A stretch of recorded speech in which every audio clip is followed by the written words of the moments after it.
On a frozen highway in the middle of a brutal winter storm, a retired Navy SEAL faced a choice that would test his faith, his past, and his soul. He could drive on and stay safe, or stop for a woman and her baby walking alone in the snow where survival was no longer guaranteed. What he didn't know was that this woman was being hunted, silenced, and erased, and that God had placed him on that road for a reason. Before we begin, tell us where you're watching from, and subscribe for more stories of faith, courage, and the miracles God hides in the darkest places. Snow swallowed the highway outside Spokane as a refrigerated truck pushed forward through the storm, its headlights cutting two fragile paths through endless white. Michael Turner had learned to live with silence. After the war, silence was the only thing that never betrayed him. The cab of the truck vibrated with the steady hum of the engine, a low mechanical breath that kept his thoughts from wandering too far. He drove with both hands on the wheel, eyes fixed ahead, not because the road scared him, but because the road was simpler than memory.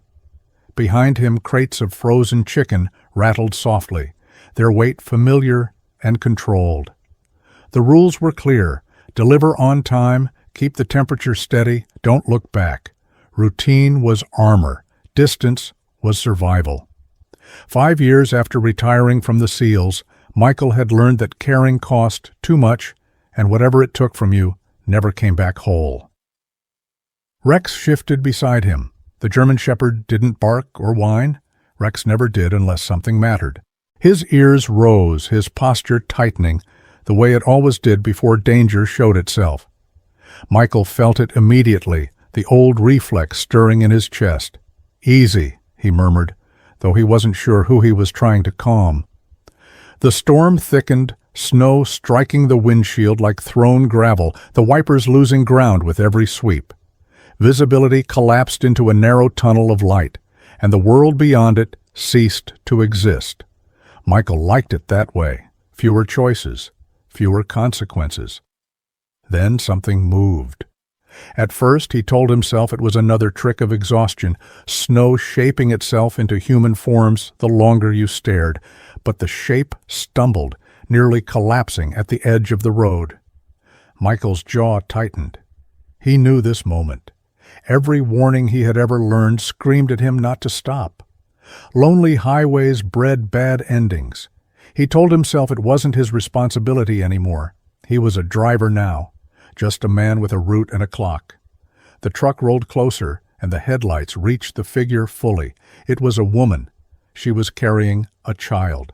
She walked unevenly, shielding the baby from the wind with her own body, snow clinging to her hair and coat. The child lay unnaturally still against her shoulder, something fractured inside Michael. He remembered another night, another storm, another weight in his arms that never breathed again. His foot hovered over the brake as Rex rose to his feet, standing tall and focused, not aggressive, not afraid, but absolutely certain. The dog didn't growl. He simply knew. "Damn it," Michael whispered as he hit the brakes. The truck shuddered and slowed, tires fighting the ice. He pulled onto the shoulder, hazard lights blinking weakly through the snow. For a moment, he just sat there, hands locked on the wheel, breath shallow. Then he opened the door. Wind tore into the cab, stealing heat and sound. Michael jumped down, boots sinking deep into the snow. "Hey!" he shouted, his voice nearly swallowed by the storm. "Don't move! Get off the road!" The woman froze, eyes wide with fear, pulling the child closer as if expecting the worst. Michael raised his hands slowly. "I'm not here to hurt you. You need to get warm." Rex leapt down behind him, positioning himself slightly forward, not threatening, not retreating. The air shifted. The woman's shoulders sagged just a little. She stepped closer. Up close, Michael saw how young she was, too young to be this exhausted, lips blue, hands shaking uncontrollably. "My baby," she said hoarsely. "She's freezing." That was all she said. It was enough. Michael didn't ask questions. He turned and motioned toward the truck. "Get in, now." Inside the cab, Warmth crashed over them like a wave. The woman gasped, almost sobbing, as the heat wrapped around her and the child. Michael shut the door, sealing out the storm, and turned the heater higher. Rex settled near her feet, eyes watchful, his body a quiet promise that nothing else would harm them tonight. Michael handed her a thermal blanket. "Wrap her first," he said, "then yourself." She obeyed with trembling hands. The baby stirred slightly, a faint sound escaping her lips. Michael returned to the driver's seat, his hand shaking now that the choice was made. There was no undoing it. Whatever followed belonged to him now. "What's your name?" he asked quietly.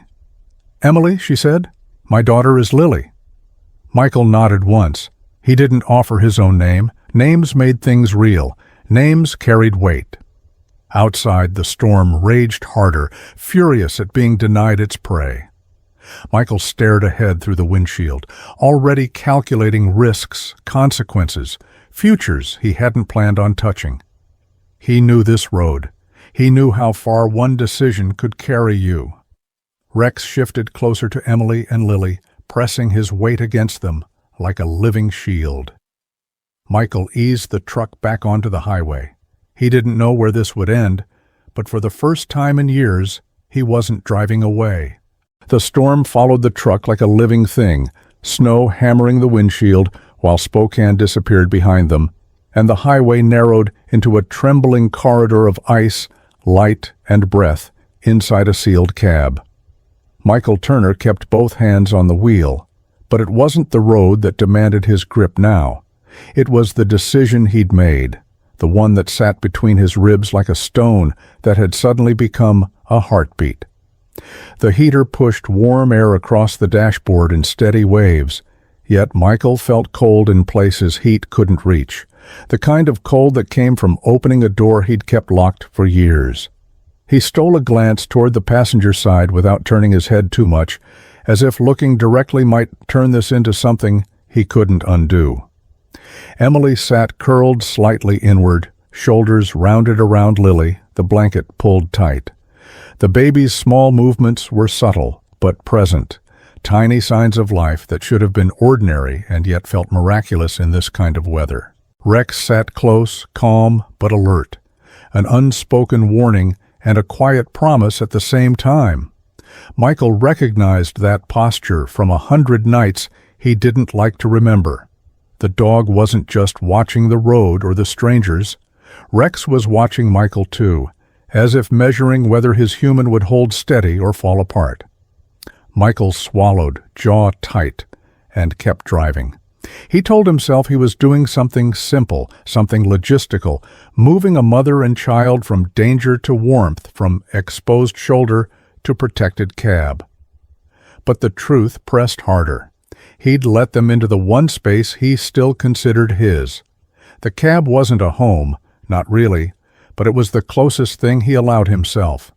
Letting strangers breathe in it felt like letting them touch the scar tissue of his life. He tried to focus on the practical details because practical details didn't ask for feelings. He checked the temperature gauge for the refrigerated unit, confirmed the route in his mind, listened for any change in the engine's note. Yet every few seconds his attention snapped back to the quiet sounds behind him. Lily's faint breaths, the soft shift of blanket fabric, Emily's restrained shiver, as if she was trying to disappear to take up less space, less burden, less risk. Michael knew that kind of shrinking. He'd done it himself in different rooms, different years, when attention felt dangerous. "How far were you walking out there?" he asked at last, voice low, careful, as if volume could break them. Emily hesitated before answering. "I don't know," she said, "long enough." Her words carried a tiredness that wasn't only physical. Michael felt the urge to push for details, to build a clear picture he could control, but he held back. He wasn't a commander anymore. He wasn't allowed to interrogate life into obedience. "Is she sick?" he asked, nodding toward Lily. Emily's eyes flicked down. "Cold," she said. "Maybe more. She's been quiet." Michael's chest tightened. Quiet could mean sleep. Quiet could mean something worse. He remembered how quiet could swallow a room and leave you powerless. He adjusted the vents toward the passenger side, then reached behind his seat with one hand, feeling for a small first aid pouch and a foil pack of electrolyte drink. His movements were practiced, automatic, like muscle memory from a different world. "Here," he said, passing the pack to Emily. "Sip if you can. Don't give it to her yet, unless she's awake and swallowing." Emily took it with shaking fingers. "Thank you," she whispered, and the sound of gratitude in that single phrase landed on Michael like weight. Gratitude created a bond. Bonds created responsibility. Responsibility created pain when things went wrong.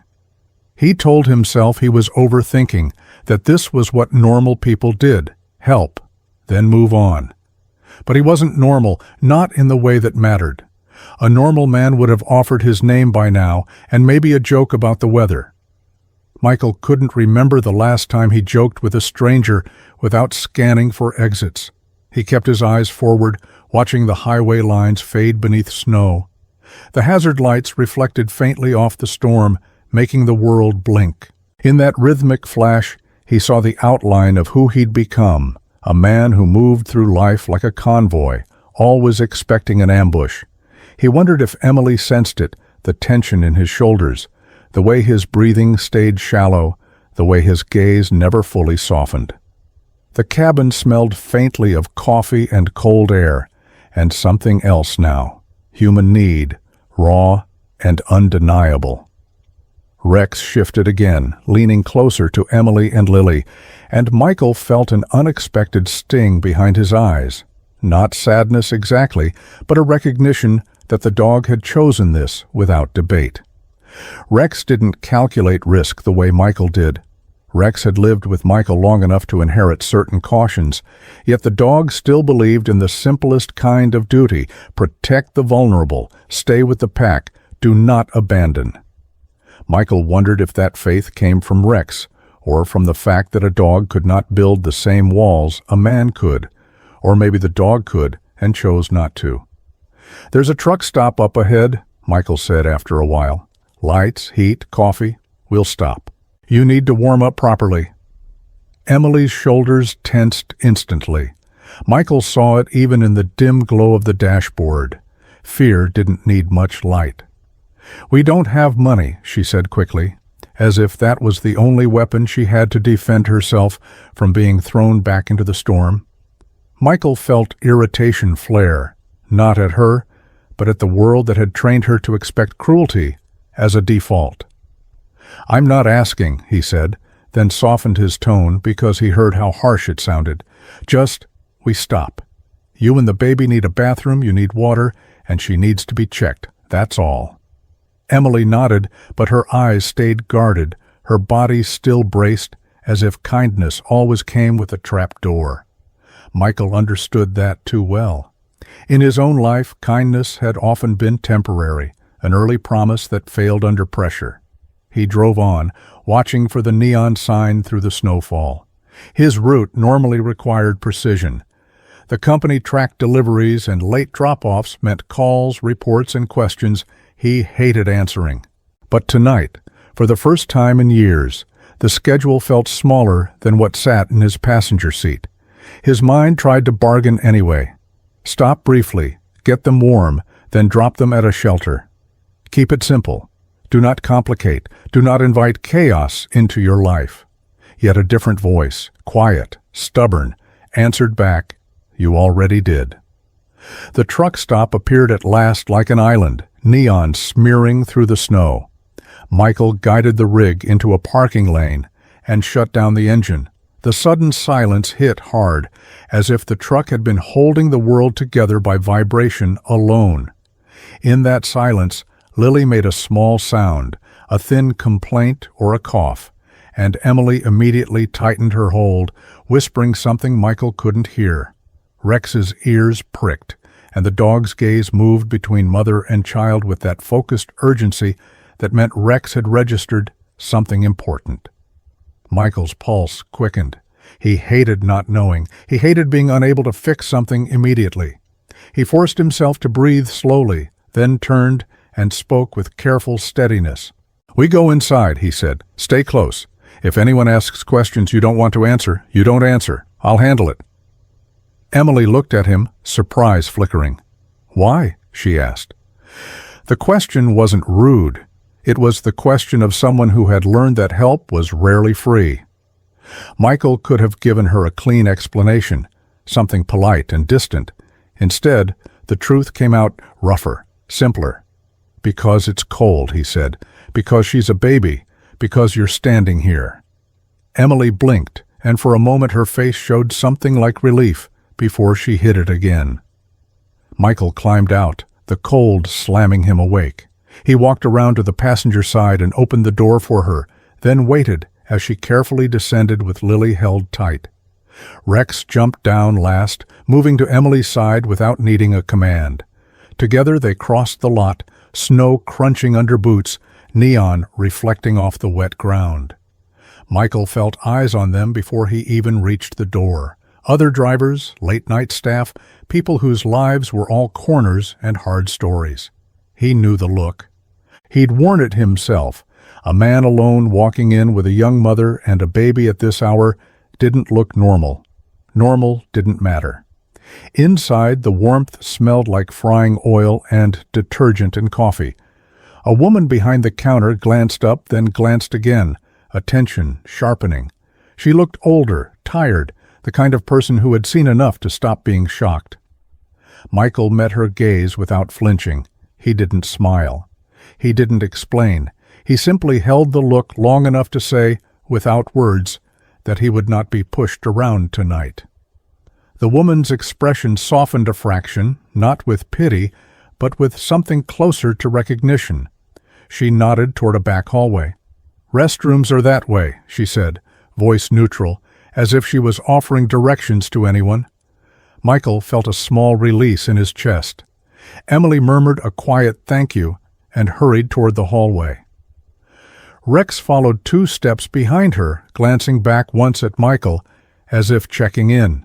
Michael stood near the entrance, hands in his jacket pockets, listening to the clatter of dishes and the low murmur of tired conversations. The world felt painfully alive. He realized he'd been avoiding places like this, not because he disliked people, but because people stirred memories, and memories demanded feeling. He watched the door Emily disappeared through and wondered how close he was to making this worse for her without meaning to. He didn't know who she was running from, but he knew storms like this created predators as well as victims. He also knew that if Emily truly had nowhere to go, a truck stop was only a pause, not a solution. He told himself again, this is only a pause. Yet even as he tried to cling to that, his mind started mapping possibilities the way it always did when danger might be near. Where was the nearest clinic? Which route to the next town had better lighting? Could he call in late delivery without getting fired? Would he even care if they fired him? That last thought startled him. Michael stared at the counter, at the coffee machines, at the small display of snacks, and felt a bitter humor curl at the edge of his mind. He had survived gunfire and oceans and training that broke men in half, and yet a baby's cough in a warm diner could shake him more than any battlefield. He heard footsteps returning. Emily emerged holding Lily tighter, face pale but steadier, as if the simple act of washing her hands and splashing water on her cheeks had reminded her she was still a person. "She's breathing better," Emily said quietly. She woke up a little. Michael nodded. He wanted to ask a dozen questions, but he restrained himself, offering instead the one thing he could give, without prying. "Sit," he said, pointing to a booth near the wall where they could be less exposed. Emily hesitated, scanning the room, then moved quickly, sitting with her back angled so she could see both the door and her child. Michael recognized the tactic and felt a strange kinship. Rex settled at the edge of the booth, body angled outward, as if forming a barrier between them and the room. Michael stood for a moment, then slid into the opposite seat, feeling the weight of what he'd chosen settle deeper. The counter woman approached with a pot of coffee and a stack of paper cups, setting them down without asking. "On the house?" she said, eyes on Michael. "Storm night." Michael opened his mouth to protest, then closed it. He gave her a short nod that was half thanks, half promise to pay in some other way. She left, and Michael watched the steam rise from the cups like a fragile sign that warmth could exist without a price tag. Emily stared at the coffee as if it were a rare object. "I don't want trouble," she said softly, and Michael heard the deeper meaning. "I don't want to be a reason you regret this." Michael leaned back, the vinyl seat creaking, and forced himself to speak plainly. "Then we do this smart," he said. "You eat something warm, she stays warm. Then I figure out where to take you next." Emily's eyes narrowed slightly at the last word. "Take," she repeated. Michael realized how it sounded, like control. He corrected himself immediately. "Where you want to go next?" he said. Emily's shoulders loosened a fraction, but her gaze stayed cautious. Outside, the wind pressed against the windows as if listening.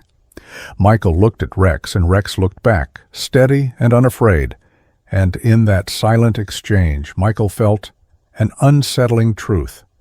This wasn't only about rescuing Emily and Lily from the storm. This was about whether Michael Turner still knew how to be human among humans, or whether he had been living like a ghost inside a moving freezer of his own making. Before he could say anything else, the front door opened, and a gust of snow blew in, and a man in a store jacket stepped inside, shaking off ice, scanning the room with quick, practiced eyes that didn't match a simple employee's fatigue. Michael's muscles tightened on instinct. Rex's attention snapped toward the door, and Emily's hand clenched around Lily as if she already knew that storms weren't the only things that could follow you. Morning light struggled through low winter clouds as the storm loosened its grip on Spokane, leaving streets buried under snow and the truck stop wrapped in a brittle calm that felt temporary, like a held breath. Michael Turner sat behind the wheel again, the engine idling while the world slowly woke up around them, and he felt the familiar unease of transition, the moment between one decision and the next, where consequences quietly assembled themselves. Emily and Lily were still inside the cab, wrapped in borrowed warmth, and Rex lay alert at Michael's feet, eyes half-lidded but mind awake, tracking every sound as if the night had taught him not to trust daylight too easily. Michael should have been back on schedule by now. The delivery window for the first store would be tight, and his dispatcher would already be checking the GPS. He knew exactly what to say when the call came, the same neutral tone he used for everything else, but before the phone vibrated, Emily spoke, her voice low, measured, as if she were choosing each word carefully so it wouldn't break. She told him she hadn't always been on the road. She told him there had been a small piece of land on the edge of the city, nothing special, just enough for a trailer and a patch of stubborn grass, land her father had left her when he died, land she thought meant safety because it was hers. Michael listened without looking at her, staring instead at the thin line of road ahead, the way he used to listen to radio chatter while scanning for threats, absorbing information without reacting too quickly. Emily explained how a real estate company had shown up one day with papers she didn't understand, how men in clean jackets spoke fast and smiled too much, how suddenly there were notices nailed to posts and threats disguised as legal language.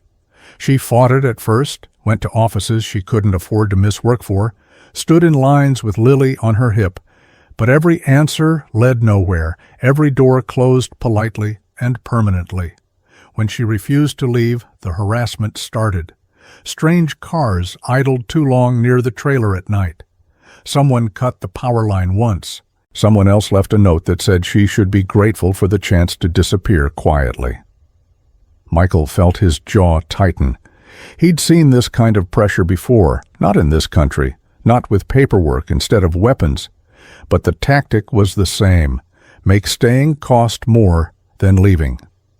Emily said she packed what she could carry and walked away before the situation turned worse, before Lily learned what fear looked like in adults.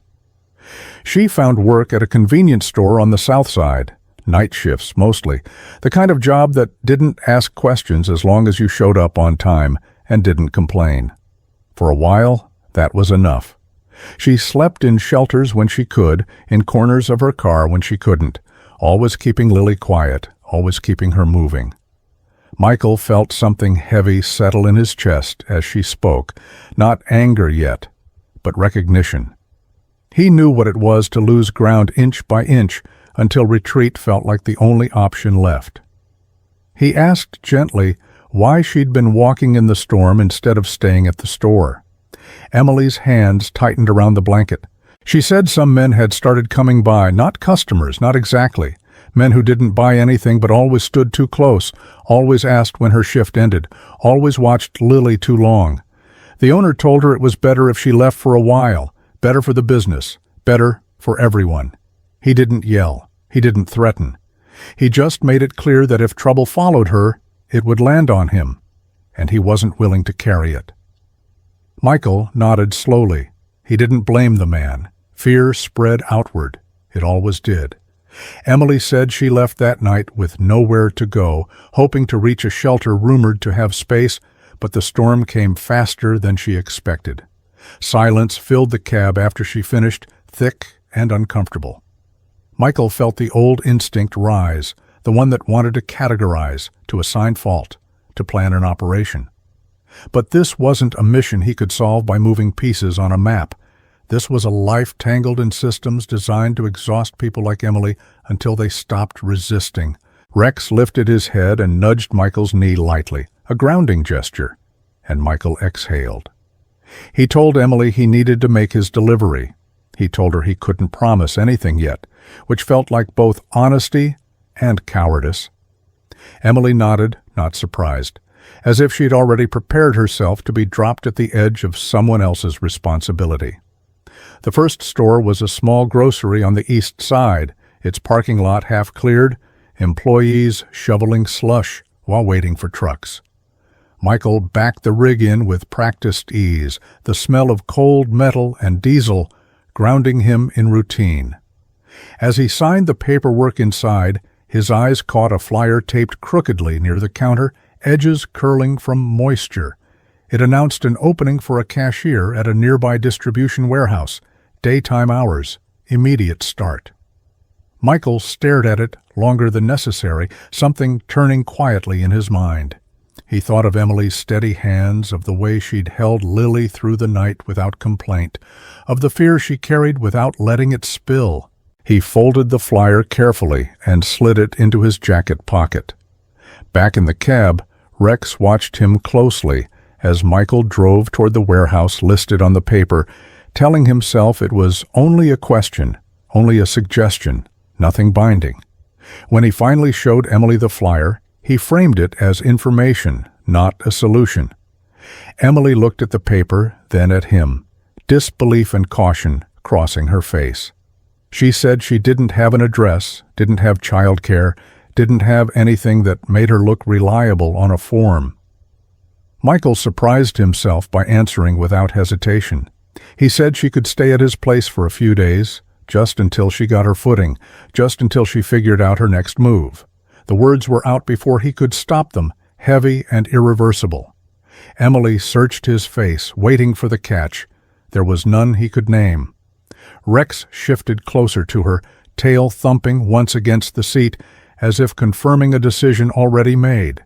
Michael felt a tremor of fear at what he'd offered, at how easily one pause had turned into an invitation, but beneath it was something else, quieter and steadier, the feeling that he was finally moving toward something instead of away from everything.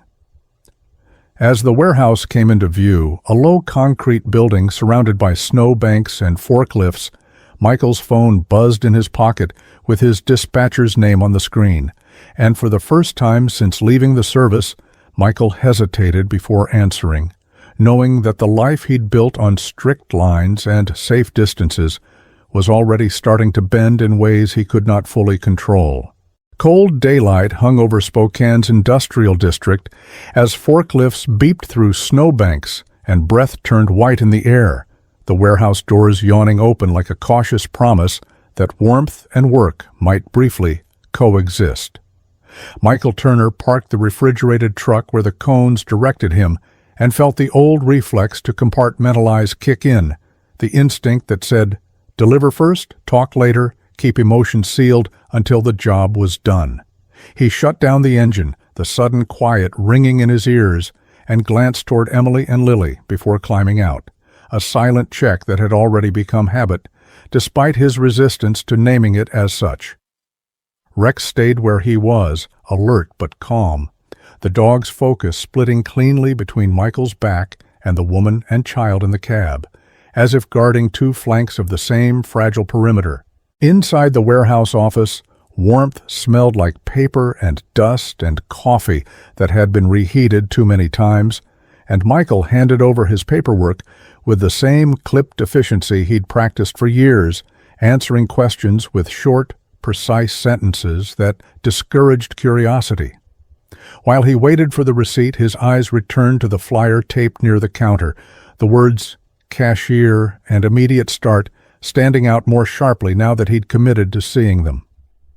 The man behind the desk noticed Michael's attention and made a casual remark about being short-staffed, since winter always shook loose people who couldn't manage the hours or the cold. Michael nodded, weighing how to say what he needed without turning it into a plea, and finally spoke with the same tone he used when recommending a teammate he trusted under fire. He said he knew someone reliable, someone who showed up even when it was hard, someone who needed a chance more than a handout. The man considered him for a moment, eyes moving to the uniform patch still sewn inside Michael's jacket collar, not displayed but not hidden either, and then shrugged in a way that suggested rules could bend if the right person asked. He said, "Bring her in, paperwork could wait," and Michael felt a quiet click inside his chest, the sound of a door unlocking he hadn't planned to open. When Michael returned to the truck and told Emily, he framed it carefully, explaining hours and expectations before mentioning the job itself, as if structure might make the offer feel safer. Emily listened without interrupting, her face unreadable, Lily drowsy against her shoulder, and when Michael finished, she asked only one question, whether it would cause trouble. Michael answered honestly that trouble existed whether they acknowledged it or not, but work might give her a shield, thin though it was. Emily nodded slowly, acceptance tempered by caution, and followed him inside with Lily bundled close, Rex padding behind them like a shadow that refused to detach. The warehouse manager asked simple questions, nothing invasive, and Emily answered plainly, her voice steady despite the unfamiliar setting, and Michael watched as the man nodded again, decision made. Emily was handed a temporary badge and a start time, and the moment passed so quietly it almost felt unreal, like a dream that refused to announce itself. Back in the cab, Michael felt the weight of what he'd set in motion pressed down harder than any delivery deadline, because now there were expectations attached to his choice, consequences that would not evaporate if he drove away. He told Emily she could stay at his place for a few nights, until she settled, until Lily adjusted, until something resembling a plan existed, and the words sounded dangerously domestic to his own ears. Emily hesitated, pride flickering beneath gratitude, and said she would keep to herself, that she didn't need much space, that she would leave as soon as she could.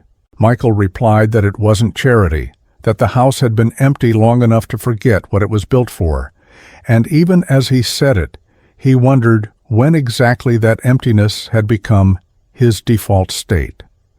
The drive to his place passed through neighborhoods still quiet from the storm, snow piled against curbs like barricades, and Michael found himself narrating small details without meaning to, pointing out the clinic on the corner, the grocery that stayed open late, the park that looked lifeless in winter but filled with noise come spring, as if mapping the area for Emily would somehow map safety too.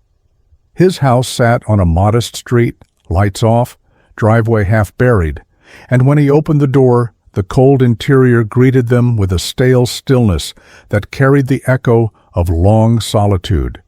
He moved quickly, turning on heat, clearing a space on the couch, setting a kettle to boil, actions flowing without deliberation, muscle memory from a life where preparation was survival. Emily watched quietly, absorbing the rhythm, and Michael noticed how she placed Lily down only after scanning the room, choosing a spot with walls behind and clear sightlines, a habit that mirrored his own more closely than either of them might admit. Rex explored briefly, then settled near Lily, positioning himself where he could see both the door and the room content once the perimeter felt acceptable. Over mugs of warm water and instant soup that tasted better than it had any right to, Michael explained his schedule, when he'd be gone, when he'd be back, what to do if Lily needed help while he was out.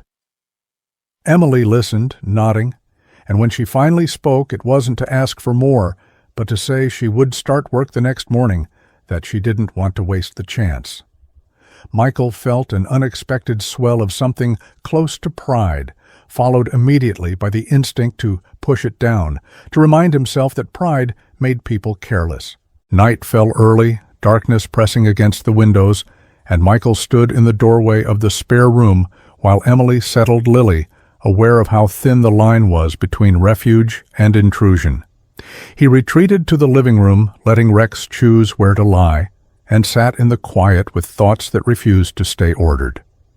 He knew he had complicated his life, that the calm routine he'd constructed around deliveries and silence had already cracked, but he also felt, beneath the anxiety, a steadiness he hadn't felt in years, as if moving toward responsibility had aligned something inside him that distance never had.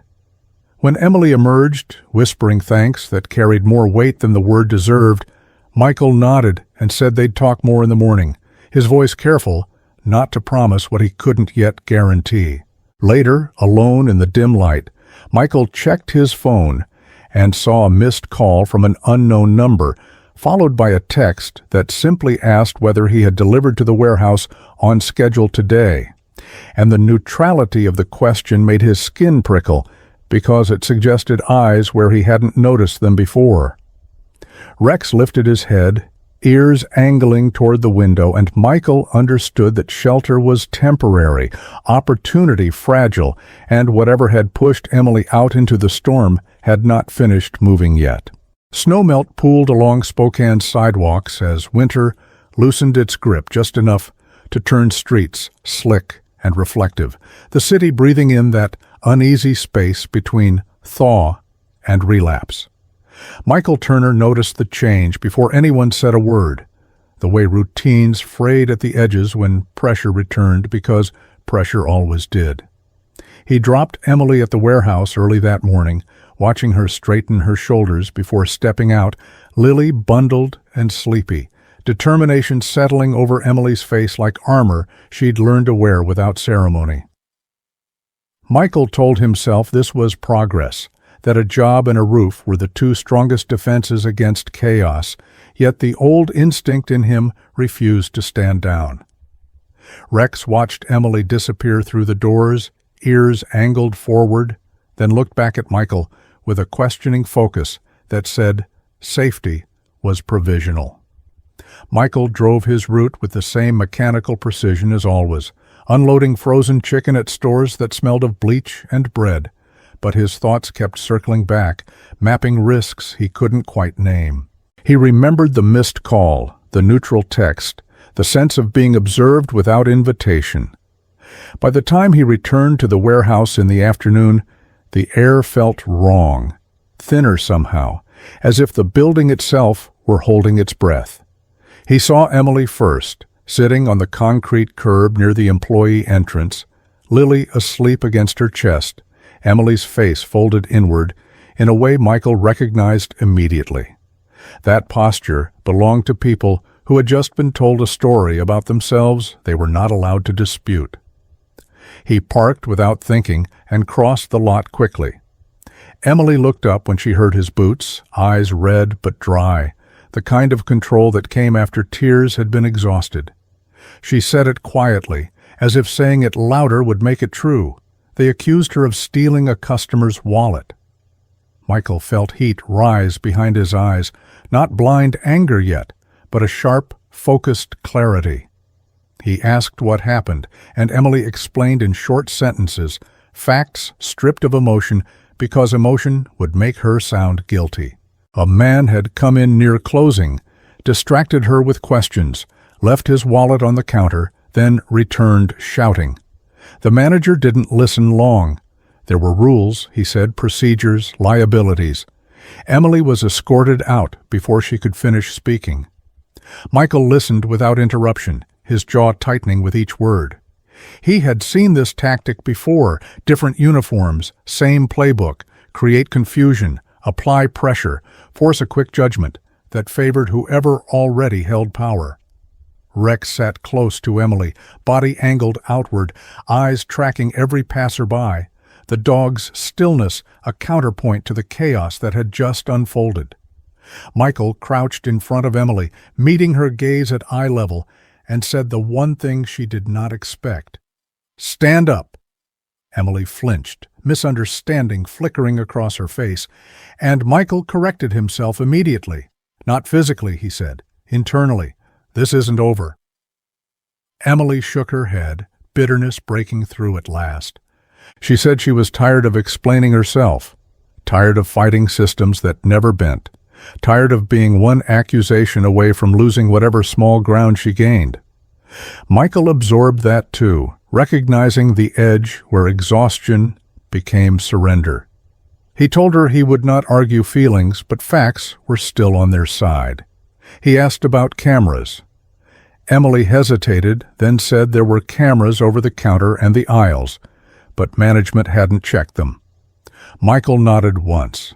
He stood, walked back toward the warehouse doors, and felt the old switch flip fully into place, the one that had kept him alive in places where truth only mattered if you could prove it. The manager met him near the entrance, defensive already, posture stiff. Michael didn't raise his voice. He didn't threaten. He asked for the footage from the time window in question, framing it as a way to protect the store from false claims as much as to protect Emily. The manager resisted at first, citing policy, but Michael held his ground with quiet persistence, the kind that didn't give an opponent much to push against. When the footage finally played in the small office, the story unraveled quickly. The man's movements were deliberate, his wallet placed rather than dropped, his glance toward the camera a fraction too knowing. Emily never touched it. The silence that followed was thick and uncomfortable. Michael felt a grim satisfaction tempered by anger that it had taken this much effort to reach something so simple. Word traveled faster than Michael expected.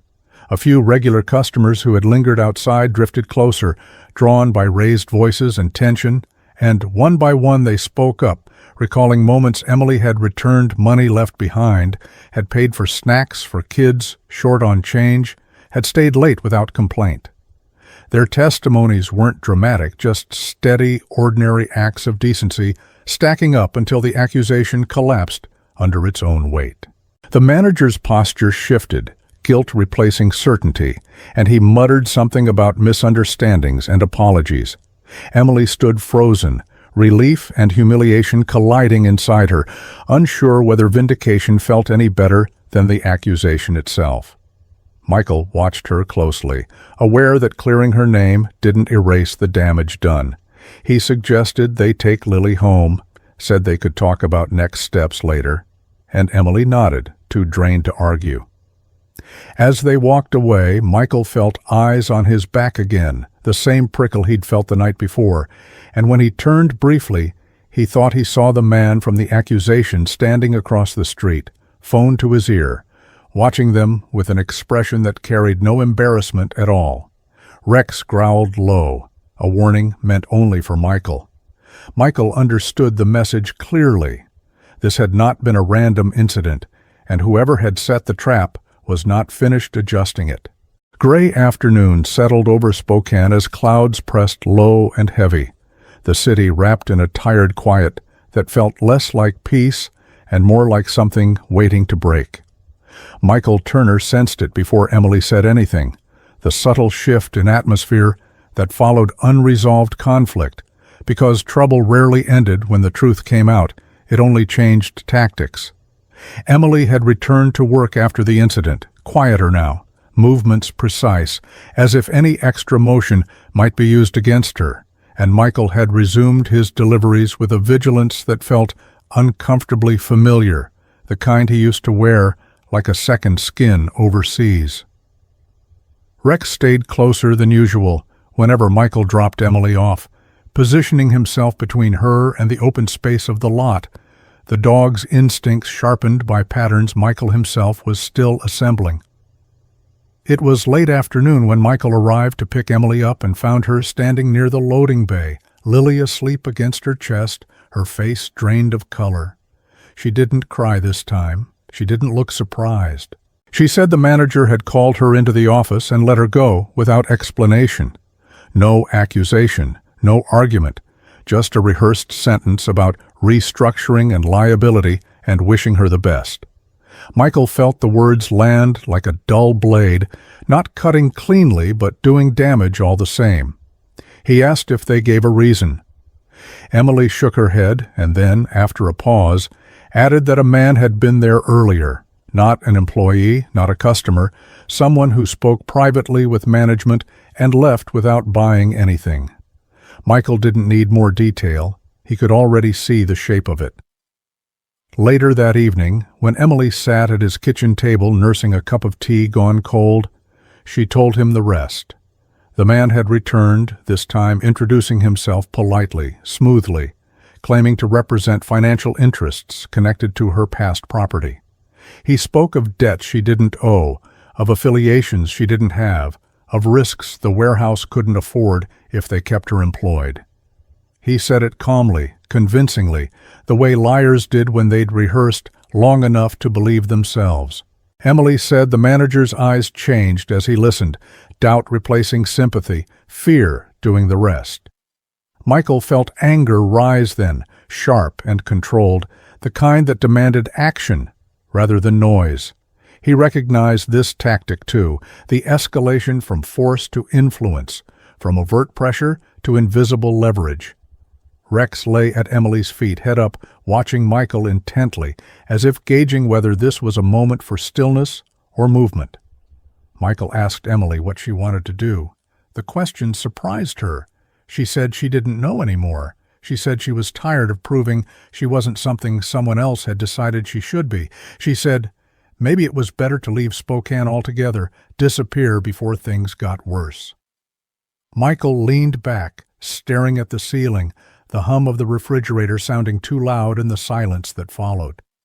He thought of all the times he'd withdrawn from a fight because it promised to take more than he had left, and how those retreats had carved him hollow in ways distance never filled. He told Emily that running didn't make you safer when someone was invested in chasing you, it only made you predictable. He also told her he wouldn't decide for her. Choice mattered. But if she stayed, he would not let this end quietly.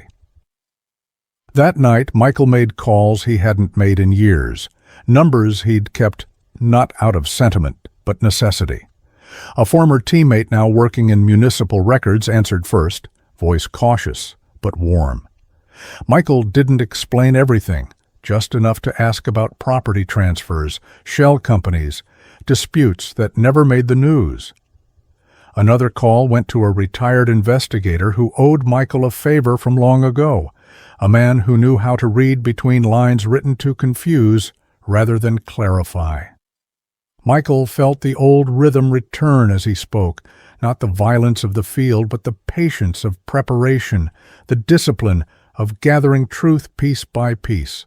Rex followed him from room to room as he worked, the dog's presence grounding, reminding Michael that this wasn't an abstract exercise, that a child slept down the hall, trusting the adults around her to be braver than she could be. Over the next days, fragments began to align. The property Emily lost had changed hands twice in quick succession, each transfer clean on paper, messy underneath. The same corporate name surfaced repeatedly, buried in subsidiaries and partnerships, always one step removed from direct accountability. Complaints existed, but they were scattered, dismissed individually as misunderstandings or bad luck. Michael recognized the pattern immediately. This wasn't chaos. It was design. Emily listened as Michael explained what little he could without overwhelming her, her expression shifting from despair to something harder, steadier. She asked what this meant. Michael answered carefully. It meant the man who'd spoken to her employer wasn't improvising. It meant the incident at the warehouse and the accusation before it were connected. It meant someone wanted her isolated, unemployed, unstable enough to give up quietly. Emily absorbed this, hands clenched in her lap, and asked the question Michael had been avoiding. Why go to this trouble for her? Michael didn't have a satisfying answer. He suspected the land was more valuable than it looked, or that it interfered with a development plan better kept discreet. But he also knew sometimes cruelty didn't require grand motivation, only opportunity and habit. He told Emily the truth as he understood it. She mattered because she refused to vanish when asked. That night, as snow fell again in soft, deceptive flakes, Michael stood at the window watching the street, aware of how exposed his house felt now that he was paying attention. Rex joined him, pressing close, the dog's focus extending beyond the glass into the darkness. Michael rested a hand on Rex's head, feeling the quiet reassurance there, and made a decision that felt heavier than stopping on the highway had. He would see this through. Not because he wanted a fight, but because allowing this to continue would mean teaching Lily, by example, that truth was optional and power unchallengeable. He knew the cost might be high, he might lose his job, he might draw attention he'd spent years avoiding. But he also knew that the man he'd been becoming, the one who drove through life insulated and untouched, was not someone he respected. Emily emerged from the hallway then, Lily asleep on her shoulder, and for a moment Michael saw the future balanced precariously between fear and resolve. He told Emily he needed time, a few days at least, to gather enough evidence to make noise that couldn't be ignored. Emily nodded, a fragile trust settling between them, and said she would stay, that she was done running. Outside, a car passed slowly, headlights lingering a second too long before moving on, and Rex's body tensed in response. Michael watched until the street emptied again, understanding that this was no longer about shelter or jobs or temporary safety. This was about confrontation, about dragging something buried into the open, and once that started, there would be no returning to quiet routes and uncomplicated deliveries. Late winter sunlight broke through thinning clouds over Spokane as snow retreated into gray edges and the city revealed itself again, raw and exposed, as if ready to be judged. Michael Turner felt the timing settle into place with the same certainty he once felt before an operation moved from planning to execution because truth, like weather, did not need permission to arrive. The days that followed Chapter 6 were quiet on the surface, but beneath that quiet, Michael worked with deliberate patience, gathering documents, timestamps, and records until the story Emily had lived began to exist on paper in a way that could not be dismissed. The retired investigator confirmed forged filings and suspiciously fast property transfers. The municipal contact traced shell companies back to the same controlling interest, and a local reporter agreed to listen, not out of charity, but because the pattern was too clean to be accidental.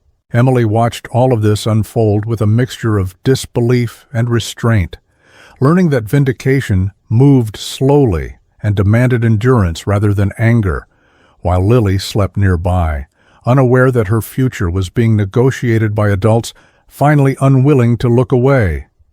Rex stayed close through it all, not anxious, but resolute, responding to Michael's steady focus, as if recognizing the familiar shift from defense to purpose, a posture the dog remembered from earlier years when Michael had stood for something larger than himself.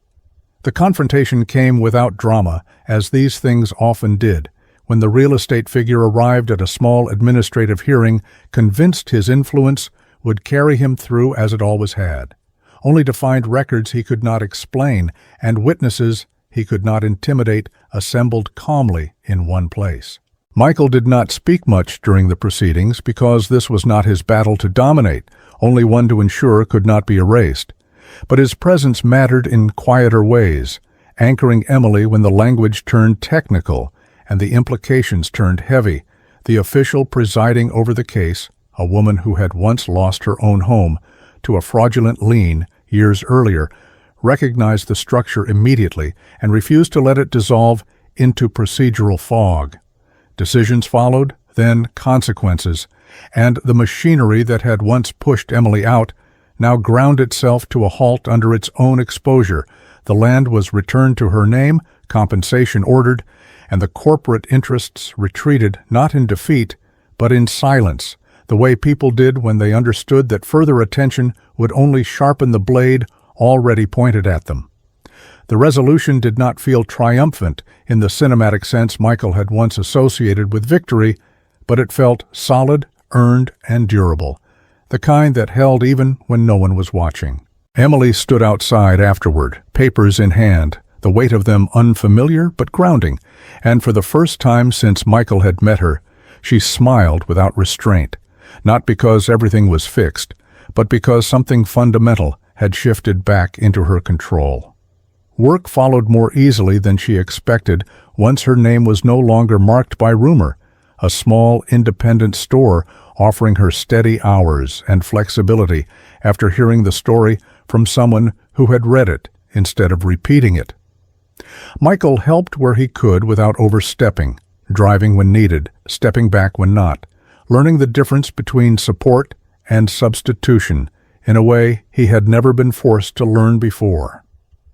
As weeks passed, the routines that once defined his isolation changed shape rather than disappearing. Deliveries still made, routes still followed, but now punctuated by shared meals, quiet conversations, and the knowledge that returning home no longer meant returning to emptiness. Rex adapted seamlessly, his vigilance easing into something closer to contentment, his role shifting from sentinel to witness, as if satisfied that the pack he guarded now stood on firmer ground. When Emily moved back onto her land, modest repairs underway and future plans still tentative, Michael helped unload what little she owned without ceremony, aware that presence mattered more than instruction. They stood together in the cold light as Lily toddled uncertainly across ground that now belonged to her again, and Michael felt a surprising sense of closure settle in his chest, not the kind that erased scars, but the kind that allowed them to rest. He returned to his truck afterward, hands on the wheel, Rex settling into place beside him, and drove his route as he always had, but with a different awareness now, one that understood that stopping on a highway did not always derail a life, but sometimes corrected its direction. Michael did not become a hero in the stories people told, and he did not seek to be, because what mattered had already happened quietly, in documents signed, lies exposed, and a child sleeping safely without fear of the next knock. As the city receded in his mirrors and the road opened ahead, Michael Turner felt no need to outrun memory anymore, because the distance he once used as armor had been replaced by something heavier and steadier, a responsibility freely chosen and therefore no longer a burden, and Rex's calm presence beside him confirmed what Michael now knew to be true, that the war he had left behind did not define him, but the moment he decided to stand still and let the truth catch up finally did.